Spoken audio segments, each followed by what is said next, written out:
তখনকার যে ডিবি প্রধান ছিল, তখনকার ডিবি প্রধানদের চক্রান্তে 22 তারিখের আনুমানিক 2টার দিকে ঢুকে গেল কি করার জন্য, ফিঙ্গার নেওয়ার জন্য। কেন ফিঙ্গার নিবে তাদের? একটা মানুষ মরাপন্ন অবস্থা, তাতে ফিঙ্গার নেওয়ার কোনো কিছু হয় না। সে খুন খারাপি করে আসছে যে তার ফিঙ্গার নিতে হবে, তাকে ধরতে হবে, সেখানে তাকে ফিঙ্গার নিয়ে কেন তার ডিজিটাল মামলা দিতে হবে? আর সব দিকে মিডিয়ার সামনে এসে বলছে যে ঢাকা মেডিকেলে এই কাহিনী ঘটতেছে, সব রোগীদের কাছে ফিঙ্গার নিচ্ছে, তারা গুলি খেয়ে আসছে। কেউ কিন্তু বলে নাই, কারণ তারা জানেই না ওখানে কি হয়েছে। আমরা ছিলাম, আমরা জানি ওখানে কি হয়েছে। ওনার আন্ডারে শুধু ঢাকা শাহবাগ থানায় পড়েছে, এবং শাহবাগ থানায় কি আছে আমাদের 3টা মেডিকেল আছে, 3টা মেডিকেল আছে। আর এখানে আছে একটা খেলার মাঠের মতো, একটা সৌরাত উদ্যান আছে পার্কের মতো। তো আমরা এখানকার রুচি দিয়ে আমরা এই 30টা হিজড়া চলি। কিন্তু এখন সেই ভার্সিটির ছেলেদের সাথে গ্যাঞ্জাম লাগছে বা ভার্সিটির ছেলেরা উদ্যোগে দাঁড়াইছে, তাদের পাশে যদি আমরা না দাঁড়াই সেটা হয়। আমি ছিলাম কুয়াকাটা পিকনিকে গিয়েছিলাম, আসার পথে শুনলাম ঢাকার মধ্যে এরকম গ্যাঞ্জাম শুরু হয়ে গেছে।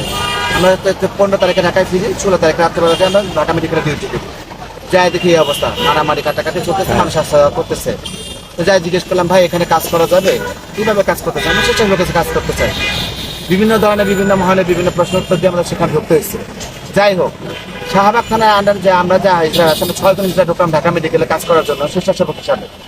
তখন কোনো মিডিয়া ছিল না, কোনো পুলিশ ছিল না, তখন ছাত্র জনতা ছিল না। তখন সবাই যার নেই এনএফসি ছিল, ভয়ে কেউ এগিয়ে আসে নাই।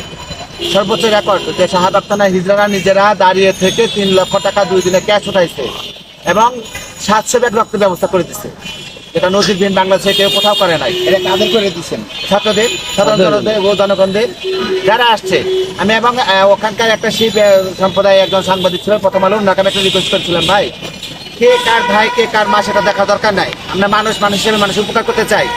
আপনি এখানে দাঁড়িয়ে থাকেন, আপনার এই যে হাজার হাজার লোক এখানে দাঁড়িয়ে আছে, কেউ একটা রুগী ধরতেছেন, আপনার রুগী না দিলে আপনি চলে যান। একটা অ্যাম্বুলেন্স এসে বলতে পারবে না যে 2 মিনিট দাঁড়াইছে, তাদের একটা রোগ বের করতে 2 মিনিট লাগছে, সেটা আমরা বের করে দিচ্ছি। আপনার ওখানকার পাবেন, ফুটেজগুলো নিলে আপনারা পাবেন, কিন্তু আপনাদের কাছে প্রমাণ আমি দেখাতে পারবো না। আমার কাছে প্রমাণ আছে, ছোট্ট একটা প্রুফ আছে যে আমার গুরুমার টাকা তোলার জন্য সবাইকে হাত বাড়িয়েছে, যে আপনারা আসেন সাহায্য করেন। ঢাকা মেডিকেল থেকে ব্লাড দেওয়ার জন্য ব্যাগ দিচ্ছিল না, সে ব্যাগগুলো কে কিনে দিচ্ছিল? আমরা সাধারণ নিজেরা কিনে দিচ্ছিলাম। ঢাকা মেডিকেলে এত রুগীরা রক্ত দিচ্ছে, তাদের এক গ্লাস পানি কেউ দেয় নাই। আমরা সাধারণ পাবলিক কাছে পানি নিয়ে তারপর পানি দিচ্ছি, সাধারণ পাবলিক কাছে ফুট নিয়ে ফুট খাওয়াইছি, যে ভাই আপনার রক্ত দিচ্ছেন, আপনার এটাকে দরকার, আপনাকে বেশি কিছু দিতে পারলাম না।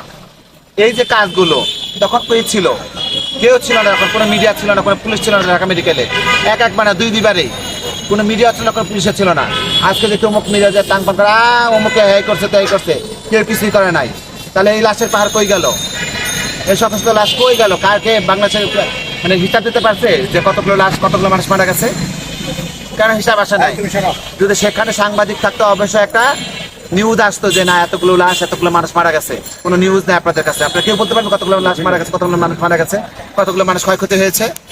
তখনকার যে ডিবি প্রধান ছিল, তখনকার ডিবি প্রধানদের চক্রান্তে 22 তারিখের আনুমানিক 2টার দিকে ঢুকে গেল কি করার জন্য, ফিঙ্গার নেওয়ার জন্য। কেন ফিঙ্গার নিবে তাদের? একটা মানুষ মরাপন্ন অবস্থা, তাতে ফিঙ্গার নেওয়ার কোনো কিছু হয় না। সে খুন খারাপি করে আসছে যে তার ফিঙ্গার নিতে হবে, তাকে ধরতে হবে, সেখানে তাকে ফিঙ্গার নিয়ে কেন তার ডিজিটাল মামলা দিতে হবে? আর সব দিকে মিডিয়ার সামনে এসে বলছে যে ঢাকা মেডিকেলে এই কাহিনী ঘটতেছে, সব রোগীদের কাছে ফিঙ্গার নিচ্ছে, তারা গুলি খেয়ে আসছে। কেউ কিন্তু বলে নাই, কারণ তারা জানেই না ওখানে কি হয়েছে। আমরা ছিলাম, আমরা জানি ওখানে কি হয়েছে। একটা মানুষ মরে গেছে, তার লাশ দিচ্ছে না, 2 দিন 3 দিন পর সেই লাশ নষ্ট হওয়ার পর লাশ দিচ্ছে। কেন দিচ্ছে? আজ পর্যন্ত কেউ যা ঢাকা মেডিকেলের যে ভারপ্রাপ্ত আছে ওনাকে কেউ বললো না আপনি এখানে আপনার এখানে ডিউটি করার কোনো ইস্তেহার নাই, আপনি মানুষদের এভাবে হয়রান করছেন, মানুষের লাশ দেন নাই, কাটাছিড়া করছেন। একটা মানুষ গুলি খেয়ে মারা গেছে, তাকে কি করছেন আপনারা? স্ট্রোক করে মারা গেছে। এই ধরনের পোস্টমর্টমে লেখা দিচ্ছে স্ট্রোক করে মারা সাধারণ মৃত্যু হয়েছে। না, এই ধরনের তো কোনো নাই। আমরা কোন দেশে বসবাস করি রে ভাই? আপনাদের কি পুলিশ হয়রানি করছে? হ্যাঁ, পুলিশ ওখানে যাই না, হয়রানি করবে দিক থেকে। পুলিশ ওখানে যাই না, কোনো পুলিশ যায় না, কোনো মিডিয়া যায় না, কোনো সাধারণ জনগণ যায় না বলা চলে।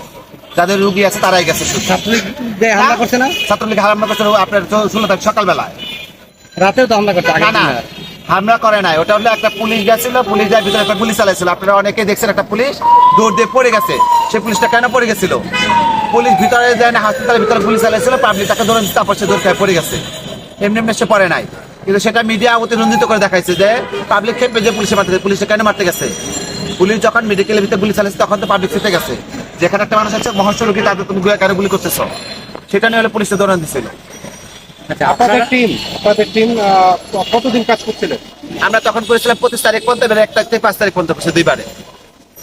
আপনাদের সামনে যে আপনাদের হাতের উপর দিয়ে কত ছাত্রদের লাশ আপনারা দেখছেন বা অনেক, আমার হাতে বলবো, আমি আমাদের হাতে বলবো না, আমার হাতে বলবো। আমি অনেক ছাত্র লাশ নামাইছি, উঠাইছি, অনেকে আমি অ্যাম্বুলেন্স ভাড়া করে দিচ্ছি আমরা বিনা টাকায়, ওনাদের কাছে কোনো টাকা লাগে না। আমরা যে কি বললাম, বাংলাদেশের নসিরবিহীন কাহিনী আমরা হিজড়া করছি, শাহবাগ থানার হিজড়া।